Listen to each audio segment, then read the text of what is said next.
All right, 3 most powerful words in the English language. I don't know. That's it. Right? The 3 most powerful words are I don't know. And for some reason as humans, we have a hard time saying that. Partly because of our screwed up educational system.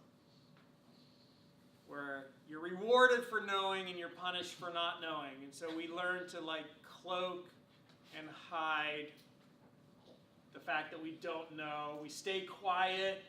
Don't want to get the wrong answer, then people know I don't know. Right? We don't ask questions. Well, that Pentecostal preacher coming out.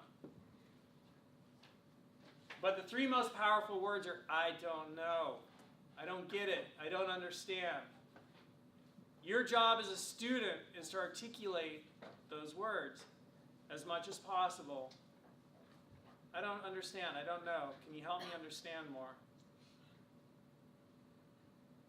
Because when you say I don't know, then you're like opening yourself to be able to learn. And you're asking for help, and you're asking for an answer. When I was in grad school, frequently in class, I'd be like, I don't get it. Like I reached the point in my life where I was starting to give 0 Fs about what people thought. Right? I was like, I don't care if people think I'm an idiot. I'm going to ask the question. I don't get it. And then the teacher would explain it again. Graduate class, graduate student, graduate studies, graduate school, whatever they call it. I don't get it. And teacher would explain it again. Do you get it now, Mr. McLeod? No, I'm still confused. And then the teacher explained again. Now, Mr. McLeod, do you get it? No, I'm still not getting it. Sorry. Come see me during office hours. Okay. And then after class, invariably students would be like, man, I'm so glad you asked questions. I wasn't getting it either. Why didn't you say something? Right? Like the teacher should know that you aren't getting it.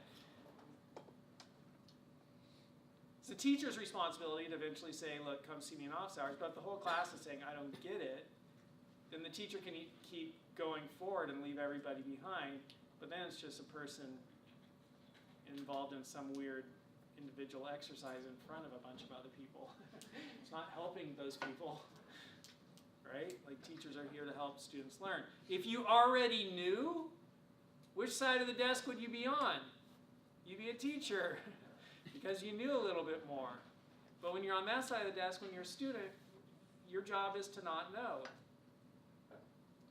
You're here to learn, and that requires not knowing. You have to be able to say, I don't know. So it's really important to be able to articulate as a student, I don't know. So in this class and in other classes, like start giving 0 Fs. Start doing things differently.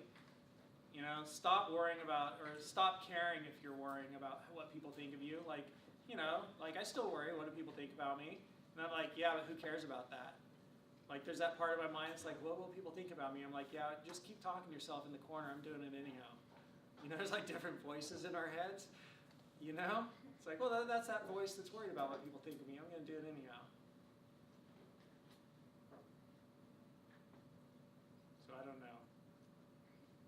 There's a saying I came up with one time. The higher I go, the harder it becomes to admit I do not know. Oh, wait. The more I admit I do not know, the higher I go. I knew I was getting it wrong.